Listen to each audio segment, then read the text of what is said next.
So we are going to spend a bunch of weeks looking at the life of David. This man, he was a shepherd, he was a warrior, he was a poet, a king. He captures our imaginations. And even more, this man is central to God's story. David's name is mentioned more times in the Old Testament than anyone else. Moses' name is mentioned 770 times, David 1,023. And he's mentioned again and again in the New Testament as well. Paul's sermon in Acts chapter 13 gives a summary of much of Old Testament history, and it culminates with David and then goes straight to Jesus, the son of David. So this year, as we are telling our story, it seems appropriate for us to include telling the story of David.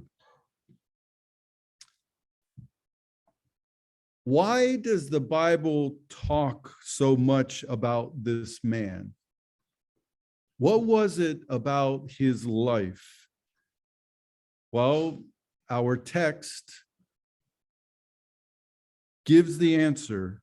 Acts chapter 13, verse 22, God testified, "I have found David, son of Jesse, a man after my own heart." Interestingly, the kings after David were sized up according to whether they had hearts like their father David. For instance, in 1 Kings 15:3, Abijah, who was David's great-grandson, was described this way: his heart was not fully devoted to the Lord his God as the heart of David, his forefather, had been. Was David's heart really that good? Is that a realistic image of David, or is the Bible author here being a little bit too rosy, seeing through rose-colored glasses? I mean, David sinned. He took a loyal friend's wife, and then he had that friend killed. So how can the Bible lift David so high? Did the biblical authors really reflect wise insight when they lifted David to such an ideal? Were they really being led by the Spirit of God?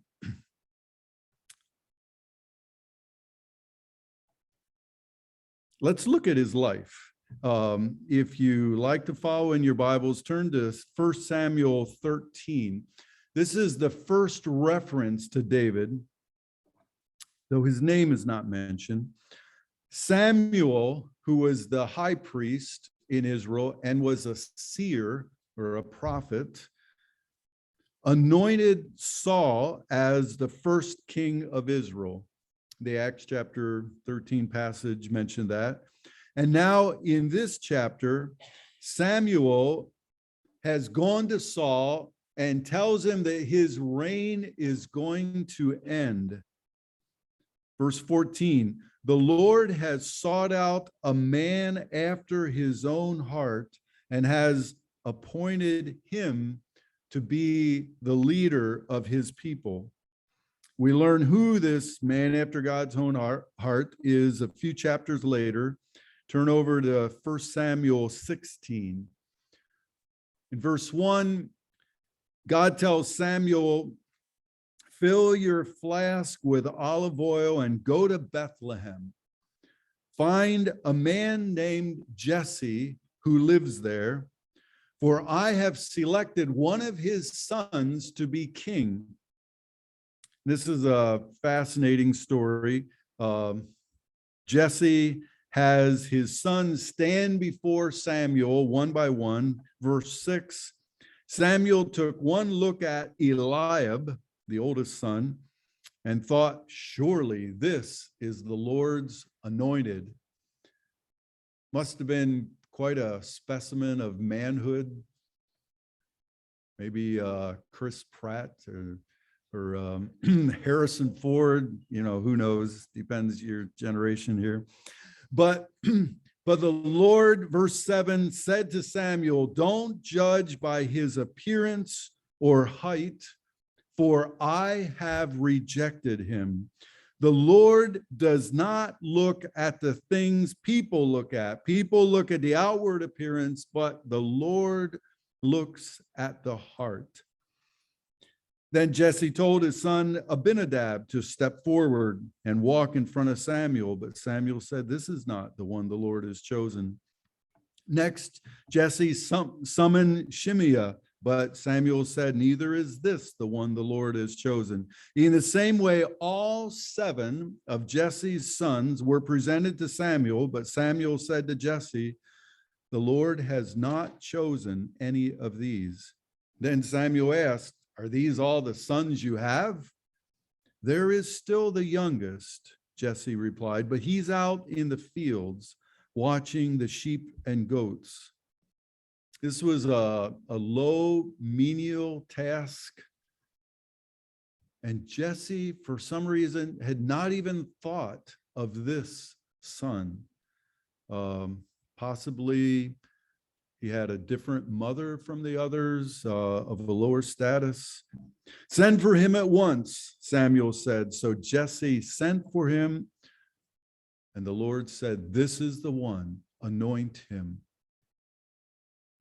A shepherd boy, the youngest, the overlooked one, the one in a low, menial position in the family, was chosen by God to be king, because God was looking for something that we often don't look for. He was looking at the inner person. He was looking at the heart. Again, Acts chapter 13, verse 22. I have found David, son of Jesse, a man after my own heart. And he goes on, he will do everything I want him to do. As the youngest son of Jesse stood there before Samuel that day, God liked what he saw inside this young man. There's a pastor named Gene Edwards who wrote a book called A Tale of Three Kings. It's the story of Saul, and then David, and then David's son Absalom. And I want to read chunks from it. I streamlined it a little bit. This is just someone's imagination, but I think it helps get at what God might have seen in this young man's heart. 3,000 years ago, in a village called Bethlehem, a family had 8 boys. The first 7 sons of Jesse worked near their father's farm. The youngest was often sent to the hills to graze the family's flock of sheep. On those treks, this youngest son always carried 2 things, a sling and a small harp. Let me just stop. A sling, here's a possible picture of one. A flap of leather with 2 long strings attached to both ends of the flap. You fold a stone into the leather. You grab both strings, you whirl it around your head, you let go of one of the strings, and the stone goes flying. And then here's what the harp might have looked like. Spare time for a sheep herder is abundant. And as time passed and days would become weeks, the young man would become lonely, a feeling of friendlessness and never being valued by his family always roamed inside him. Out on the hills, that was magnified. He often cried. He also played his harp a great deal. He had a good voice, so he often sang. When these activities failed to comfort him, he gathered up a pile of stones and one by one swung them at a distant target with something akin to fury. When one pile of stones was depleted, he would walk to the now pocked target, reassemble his stones, and designate another enemy at yet a further distance. He engaged in many such solitary battles until he could tell every stone precisely where to go. Once, while singing his lungs out to God, angels, sheep, and passing clouds, he spied a living enemy, a huge bear. He lunged forward. Both found themselves moving furiously toward the same small object, a lamb feeding at a table of rich green grass. Youth and bear stopped halfway and whirled to face one another. Even as he instinctively reached into his pocket for a stone, the young man realized, "Why, I am not afraid." Meanwhile, brown lightning on mighty furry legs charged at the shepherd with foaming madness. Impelled by the strength of youth, the young man married rock to leather, and soon a brook-smooth stone whined through the air to meet that charge. A few moments later, the man, not quite so young as a moment before, picked up the little lamb and said, "I am your shepherd, and God is mine." Long into the night, he wove the day's saga into a song. He hurled that hymn to the skies again and again until he had taught the melody and words to every angel that had ears. They in turn became custodians of this wondrous song and passed it on as healing balm to men and women in every age to come. The Lord is my shepherd, I shall not want. He makes me lie down in green pastures. He leads me beside the still waters. Say it with me. He restores my soul. He leads me in the paths of righteousness for his name's sake. Yea, though I walk through the valley of the shadow of death, I will fear no evil. We have, of course, that goes on, as you know, and we have many, many words that this man sang. Of the 150 Psalms, 73 are attributed to David. Help me with this one too. This is Psalm 63. Perhaps he also sang it as a youth on the hillsides, perhaps just as a man. Again, join me in the bold yellow. "Oh God, you are my God. I earnestly search for you. My soul thirsts for you. My whole body longs for you in this parched and weary land where there is no water. Your unfailing love is better than life itself. How I praise you. I will praise you as long as I live, lifting up my hands to you in prayer. You satisfy me more than the richest feast. I will praise you with songs of joy. I lie awake thinking of you, meditating on you through the night. Because you are my helper, I sing for joy in the shadow of your wings. I cling to you. Your strong right hand holds me securely." Now, such an incredible heart for God does not mean that David never sinned. Not at all. Let me read again 1 Kings 15:3 about Abijah. Says, "His heart was not fully devoted to the Lord his God as the heart of David his forefather had been." Let me continue with verse 5. "For David had done what was right in the eyes of the Lord and had not failed to keep any of the Lord's commands all the days of his life, except in the case of Uriah the Hittite." Uriah was that loyal friend whose wife David took. Clearly, Having a heart devoted to God, a heart after God's own heart, does mean a life characterized by obedience. But it doesn't mean never sinning, never straying from God's path. David sinned grievously. But what was David's heart like even then? When his eyes were open to see what he had really done, because his close friend Nathan told him this parable, this story, what did David do next? You know what his first response once his eyes were opened? He repented. He said, I have sinned. Here's what I think God means when he says, a man after my own heart. When Eliab passed in front of Samuel and the next brother and the next, I think God saw inside those seven pride and stubbornness and self-will and sensuality.